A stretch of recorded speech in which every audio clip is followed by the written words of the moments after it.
ओम नमो भगवते वासुदेवाय। जय एकादशी माता, जय विष्णु भगवान।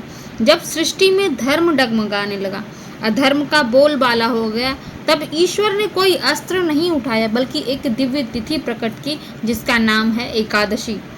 पद्म पुराण के अनुसार सतयुग में मुर दैत्य नामक एक असुर था। वह इतना बलशाली और मायावी था कि देवता भी उससे पराजित नहीं कर सके।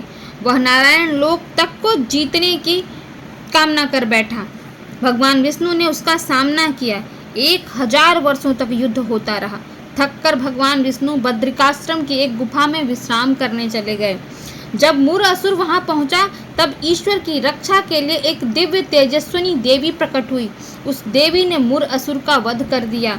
जब विष्णु जी की आंख खुली तो उन्होंने उस देवी को प्रणाम करते हुए कहा, हे देवी, तुमने धर्म की रक्षा की है, मांगो जो वरदान मांगना चाहती हो। देवी ने कहा, प्रभु, यदि आप प्रसन्न हैं तो मुझे यह वर दीजिए कि जो भी मनुष्य चंद्रमास के दोनों पक्षों की एकादशी को उपवास करे, वह मेरे पुण्य से पाप मुक्त हो जाए और उसे मोक्ष की प्राप्ति हो। तब भगवान विष्णु ने प्रसन्न होकर कहा, तथास्तु, इस तिथि को एकादशी कहा जाएगा। तुम स्वयं धर्म स्वरूपा बनोगी। तुम्हारे दिन कोई अन्न ग्रहण नहीं करेगा, क्योंकि उस दिन अन्न में पाप समा जाता है। इस प्रकार एकादशी तिथि की उत्पत्ति स्वयं भगवान विष्णु की देह से हुई और यह तिथि साक्षात पाप हारिणी बन गई। ब्रह्मवैवर्त पुराण कहता है कि जो एकादशी का व्रत करता है वह 100 यज्ञों का फल प्राप्त करता है और जो इसे नहीं करता वह अंधकार में जीवन में डूब जाता है। हरिवंश पुराण के अनुसार एकादशी ही एकमात्र तिथि है जो देवताओं, पितरों, ऋषियों और मनुष्यों को प्रसन्न करती है। श्री कृष्ण ने भी अर्जुन से कहा है महाभारत में कि हे पार्थ, एकादशी के दिन अन्न नहीं खाना चाहिए। जो इस दिन अन्न खाते हैं वो पाप के भागी होते हैं।